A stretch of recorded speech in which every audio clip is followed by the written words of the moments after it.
আসসালামু আলাইকুম। আশা করি সবাই আপনারা ভালো আছেন। আলহামদুলিল্লাহ আমিও অনেক ভালো আছি। তো আজকে থাম্বনেল থেকে হয়তোবা বুঝে গেছেন যে আজকে কি দেখাবো। তো আসলে একটা মাচা আজকে খুব সহজে খুব সুন্দরভাবে দেখানোর চেষ্টা করব। তো যারা ভিডিওটা দেখবেন সম্পূর্ণ ভিডিওটা দেখবেন, কারণ মাচার যেটা আমি মাচা দিয়েছি সেটা লাস্টের দিকে দেখাবো। আর প্রথমে একটু বীজ বপন করব, সেটাও শেয়ার করব কী বীজ বপন করলাম। তো যারা ভিডিওটা দেখবেন সম্পূর্ণ ভিডিওটা দেখবেন।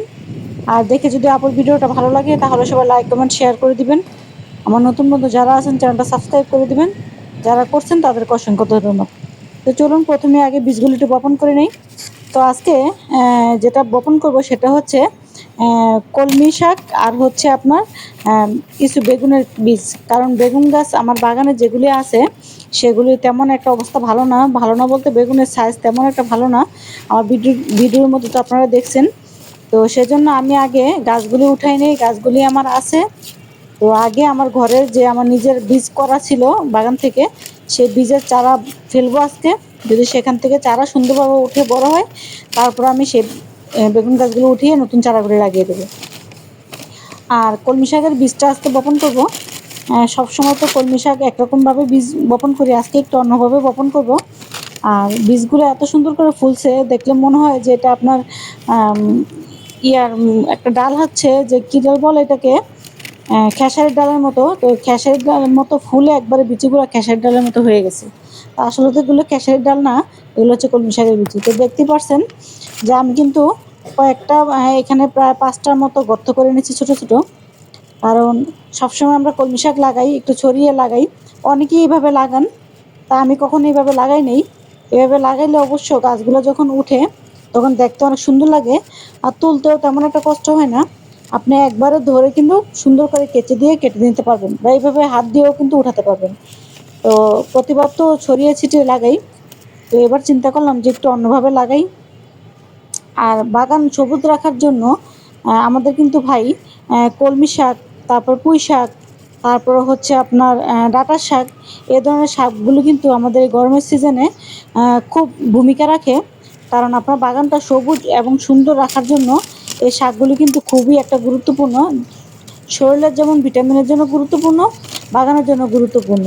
আপনি খেয়াল করে দেখবেন কলমি শাক যত রৌদ্রই হোক না কেন, কলমি শাক কিন্তু কখনো পাতা হলুদ হয় না, মানে রৌদ্রের কারণে। আর যদি ভিটামিনের অভাব হয় বা কোনো কিছু ঘাটতি হয়, তখন দেখা যায় যে বা একটু বয়স্ক পাতা হয়ে যায়, তো তখন দেখা যায় একটু কলমি শাকগুলো হলুদ হয়ে যায়। তো এভাবে করে আজকে কলমি শাকগুলো লাগাবো, বিচিগুলো দেখে এখান থেকে কতটুকু হয়।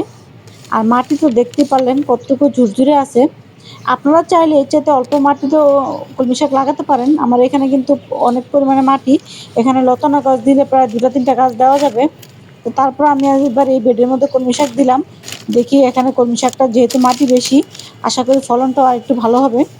তো যাদের এখানে মাটি বেশি আছে তারা এইভাবে করে সুন্দর করে আপনারা বেড করে বা বড় বেড করে এভাবে গুচ্ছ আকারে কলমি শাকগুলি এবার লাগাবেন। দেখবেন ওঠার পরে দেখতে খুব সুন্দর লাগে। আর ব্যাস আমার লাগানো হয়ে গেল। এখানে আরেকটা টবে লাগাবো, বিচি আরও কিছু আছে, কারণ সবগুলো বিচি তো একটা টবে লাগানো যায় না। আর এখানে মাশাআল্লাহ দেখেন একটা চারা ছিল বরবটি গাছের। তো চারাটা মাশাআল্লাহ খুব সুন্দর করে এখানে হয়েছে। তো এখানে হলে দেখা যায় যে পরে একটা কিছু দিয়ে দেবো এখানে, যাতে এটা লতানো গাছ তো উঠে যেতে পারে। আর এই যে এই টবে আমার যেই ফুলকপিটা ছিল, সরি বাঁধাকপিটা ছিল, তো সেটা উঠিয়ে ফেলেছি। বলছিলাম যে বীজের জন্য রাখবো। তো বীজ হয় না না হয় বা কেমন হয় কতদিন অপেক্ষা করতে হবে, তার জন্য চিন্তা করলাম যে উঠিয়ে ফেলি। উঠিয়ে তারপরে এখানে আমি ই কয়েকটা বীজ লাগিয়ে দিই আর কি, যেহেতু টবটা যেহেতু আমার প্রচুর পরিমাণে মাটি আছে। আর ভাবছিলাম যে পাতাকপিটা হয়তো বা সিদ্ধ তেমন একটা হবে না, খেতেও ভালো হবে না। তো মাশাআল্লাহ পাতাকপিটা কিন্তু খুব সুন্দর হয়েছে। কীভাবে রান্না করছি সেটাও আজকে একটু দেখাবো। কারণ তেমন একটা তো রেসিপি আপনাদের সাথে বা কোনো রান্নার ভিডিও শেয়ার করি না। তো আজকে ছোট্ট করে পাতাকপিটার একটু ভিডিও দিব। নর্মালভাবে রান্না করছি, তো তারপর একটু দেখাবো যে অনেকটা খুব সুন্দর মাশাআল্লাহ সিদ্ধ হয়ে গেছে। আর খেতে কিন্তু খুব মজা লাগছে। যেহেতু অনেকদিন যাবৎ ছিল গাছে, আমি ভাবছি হয়তো বা পাতা শক্ত হয়ে গেছে বা হবে না। আর আরেকটা কথা, এই বীজগুলি কিন্তু আমি ভিজিয়ে রাখছি 24 ঘন্টারও বেশি। কারণ যেহেতু শক্ত বীজ। আর যাদের ঘরে একচুন সল্ট আছে তারা যখন পানিটা ভিজাবেন সেই পানিটার মধ্যে সামান্য পরিমাণে একটু একচুন সল্ট এই বীজগুলা পানির মধ্যে দিয়ে দিবেন। তাহলে বীজগুলো কিন্তু খুব সুন্দর করে শোধন হবে। শোধন হলে গাছগুলোও কিন্তু খুব সুন্দর করে বড় হবে। আর যে পানিটা থাকবে বীজের সাথে সে পানিটা ফেলবেন না, কারণ চারা লাগানোর পরে তো বীজ লাগানোর পরে তো মাটিতে অবশ্যই পানি দিতে হবে। সেই পানিটুকু আপনারা এভাবে করে দিয়ে দিবেন বীজের মধ্যে। আর এই তো দেখেন কি পরিমাণে ঘাস এখানে জন্ম নিছে। তো বড় বড় যে ঘাসগুলি আছে সেগুলো উঠিয়ে ফেলবো। তো মাশাল্লাহ, আসলে গাছ আপনার যে কোনো জিনিসই সুন্দর লাগে। তো ঘাস হলেও সেটা কিন্তু খুবই ভালো লাগে, কিন্তু আমাদের তো টবের মাটিতে রাখা যাবে না, কারণ প্রচুর পরিমাণে খাবার খেয়ে ফেলে এই সমস্ত ঘাস। তো যার কারণে আমরা এখানে ঘাসগুলি রাখবো না। তো যতটুকু উঠানো সম্ভব আমরা উঠিয়ে ফেলবো। তো এই তো চলে এলাম আমার বাঁধাকপির রেসিপির কাছে। রেসিপিটা এমন কিছুই না, বাঁধাকপিটা আজকে একটু ভাজি করছি। আমি ভাবছি তেমন একটা সিদ্ধ হবে না, তো মাশাল্লাহ দেখেন খুব সুন্দর করে কিন্তু সিদ্ধ হয়ে গেছে। তেমন একটা সময় নিয়ে রান্না করতে হয়নি, এই তো 15 থেকে 20 মিনিটের মতো লাগছে। এর মধ্যে কিন্তু মাশাল্লাহ খুব সুন্দর সিদ্ধ হয়ে গেছে।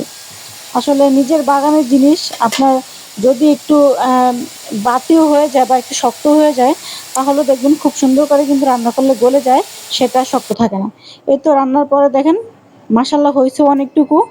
আর খুব সুন্দর খেতেও খুব ভালো লাগছে, কারণ খাওয়ার পরেই তো ভিডিওটা আপনাদের সাথে আমি শেয়ার করছি।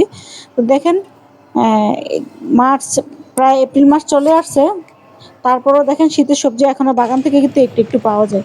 আসলে বাগান করার এটাই হচ্ছে সার্থকতা, এটাই হচ্ছে আনন্দ। আর আজকের ভিডিওটা যেহেতু মাচা দিব, তো সেহেতু 2 টাইমের ভিডিও একসাথে শেয়ার করলাম। এতক্ষণ যেটা দেখলেন সেটা আমার সকালে থেকে নেওয়া। আর এখন আমি বিকালে ছাদে চলে আসছি। এখন প্রায় 5টা 10 মতো বাজে, সূর্য প্রায় অস্তের দিকে চলে গেছে। তো আজকে খুব সুন্দর একটা মাচা দিব। তো সেজন্য ভাবলাম যে আপনাদের সাথে শেয়ার করি, যারা মাচা দিতে পারেন না বা জায়গা নেই তারা কিভাবে দিবেন। তো এতে দেখেন আমার এখানে কিন্তু অনেকগুলি লতানো গাছ, করলা গাছ, তারপর হচ্ছে আপনার দুন্দুল গাছ, একটা শসা গাছও আছে। তো এগুলো প্রচুর পরিমাণে কিন্তু আগা বের হয়েছে। তো এগুলি এখন আমার একটু মাচা দিতে হবে। তো এখানে যেহেতু বড় মাচা দিতে পারবো না, কিভাবে মাচাটা দেই সেটাই আজকে আপনাদের সাথে শেয়ার করব। খুব সহজ এবং খুব সুন্দরভাবে মাচাটা দিব। আশা করি আপনাদের সবার কাজে লাগবে। ভিডিওটা ধৈর্য সহকারে দেখুন। দেখলে যারা এখনও মাচা দিতে পারেন না, এরকম আম, আম, যে জায়গায় মাচা দেওয়ার মতো না সে জায়গায় যদি এরকম লতানো গাছ দেন, তাহলে আশা করি আপনাদের অনেকটা উপকারে আসবে। কারণ লতানো গাছ কখনো মাচা ছাড়া সুন্দর হয় না। মাচা যত দিবেন গাছ তত কিন্তু উপরের দিকে বেড়ে উঠবে। তো আলহামদুলিল্লাহ এখানে আমার 3টা গাছই মোটামুটি খুব সুন্দর করে বাড়ছে। করলা গাছ, যেহেতু করলা গাছ আবার বাগানে অনেকটাই কম, তো এই করলা গাছটা মাসাল্লাহ দেখলাম মোটামুটি একটু সুন্দর হয়েছে। তো দেখি এটাকে যত্ন করলে কতটুকু কি হয় বা কেমন হয়, সেটাই এখন দেখার বিষয়। তো তারপর আমার যেটা করণীয় সেটা তো আমাকে করতেই হবে, কারণ ওদেরকে উপরে ওঠার জন্য তো কিছু দিতে হবে। কিছু না দিলে তো উপরের দিকে উঠবেও না, আর আমাকে তেমন একটা ফলনও দিবে না। তো চলুন, এই যে আমার মাচা তৈরির জন্য যা যা লাগবে সেগুলো নিয়ে আসলাম। আমার আগের যে বড় মাচাটা ছিল সেগুলি ভাঙার পরে যে লাঠিগুলি ছিল, কঞ্চিগুলি ছিল, সেগুলি আমি ফেলে দেই নেই, কারণ এরকম ছোট ছোট কাজে অনেক সময় কিন্তু এগুলি লাগে। তো যারা এরকম পুরানো মাচা ভাঙবেন, ভাঙার পরে যে পুরাতন লাঠিগুলি থাকবে, কঞ্চিগুলি থাকবে, রেখে দিবেন। দেখবেন আপনার বাগানের কোনো না কোনো কাজে সেগুলো লেগে যাবে। তো এই তো ফিরে আসলাম। একটু মানে ক্যামেরাটা অফ ক্যামেরা ছিল। তো দেখেন এখানে আমি 3টা লাঠি এভাবে করে কিন্তু টবের মধ্যে গেড়ে দিছি। তা আপনাদের যদি ছোট টব হয় তাহলে দুটোও দিতে পারবেন, সমস্যা নাই। আর একটু খেয়াল করে দেখবেন যে আমি মাঝখানের লাঠিটা কিন্তু একটু বেঁধে দিছি, যাতে করে মাচাটা একটু পোক্ত হয়। তো এরকম সিস্টেম থাকলে আপনারা একটু মাচাটা লাঠিটা একটু বেঁধে দিবেন। তো এরকম খেয়াল করলে বুঝবেন যে আমি কীভাবে লাঠিগুলি দিছি। তো 3টা লাঠি এখানে দিয়ে দিছি। তো দিয়ে দেওয়ার পরে এখানে আমি আর একটু কাজ করব, কারণ যেহেতু এক হাতে আমি ভিডিও আমি করি, তো দোনো হাত আমার খালি না হলে আসলে মাচাটা দিতে পারবো না। তো যার কারণে অফ ক্যামেরায় আমি মাচাটা একটু একটু করে রেডি করব, আর একটু একটু করে আপনাদের সাথে শেয়ার করব মানে কিভাবে কি করলাম। তো এখানে 3টা মাচা, 3টা লাঠি তো দেখতেই পারলেন, এভাবে 3টা করে লাঠি আমি গেঁথে দিছি। তো চলুন আবার ফিরে আসতেছি। তো এই যে দেখুন এখানে আমি 3টা লাঠি দেওয়ার পরে পাশে আবার এভাবে করে 2টা দিয়ে দিছি। 2টা দিয়ে দিছি। আপনারা চাইলে উপরের দিকে যত মাচা আপনার লম্বা হবে, মানে লাঠি উপরের দিকে যত বড় হবে, এই খেয়াল করে দেখবেন। তো সেখান থেকে আপনারা এইভাবে করে পাশে, যেহেতু আমি লাঠি দিয়ে দিছি, এইভাবে করে আপনারা আরও লাঠি উপরের দিকে বা কঞ্চি এভাবে করে দিয়ে দিবেন। দিয়ে দেওয়ার পরে তখন এখানে দেখবেন যে সুন্দর করে এরকম গ্যাপ হবে। গ্যাপের মধ্যে চাইলে আরও অনেক কিছু দিতে পারবেন, সেটাও দেখাবো। তো এভাবে করে দিলে মাচাটা কিন্তু মোটামুটি ভালো একটু শক্ত হবে। তো শেষ পর্যন্ত দেখবেন মাচাটা কিন্তু খুব সুন্দর হয়েছে। আর যদি আপনারা উপরের দিকে আর একটু বড় করতে চান মাচাটা, তাহলে এই যে লাঠিগুলো একটু বড় করে দিবেন। আর লাঠি যদি আপনাদের এরকম ছোট থাকে, এটার সাথে আরেকটা ছোট লাঠি জয়েন করে দিবেন। তো এই তো আমার মাচার ফাইনাল লুকটা দেখেন, মোটামুটি অনেকটাই কাজ শেষ। তো দেখেন নিচের দিকে কিন্তু আমি কিন্তু অনেকটা রশি দিয়ে দিচ্ছি, এভাবে করে দেখেন। যে খালি খালি গ্যাপটি ছিল, যেহেতু আমার কঞ্চি অনেকটাই কম ছিল, তো সেখানে কিন্তু আমি এভাবে করে রশি দিয়ে কিন্তু দিয়ে দিছি। এরকম সুতা দিয়ে আপনারা টান দিয়ে দিবেন, যাতে করে গ্যাপগুলো একটু ছোট হয়, লতাগুলো একটু উপরের দিকে মানে সুন্দর করে উঠতে পারে। তো আশা করি আপনারা বুঝতে পারছেন যে খুব সহজে এবং খুব সুন্দরভাবে আমি কিন্তু মাচাটা দেওয়ার চেষ্টা করছি বা আপনাদের সাথে শেয়ার করার চেষ্টা করছি। তো আশা করি আপনাদের ভালো লাগবে বা একটু হলেও উপকৃত হবেন। তো যাই হোক, সবাই ভালো থাকেন, সুস্থ থাকেন। আল্লাহ হাফেজ।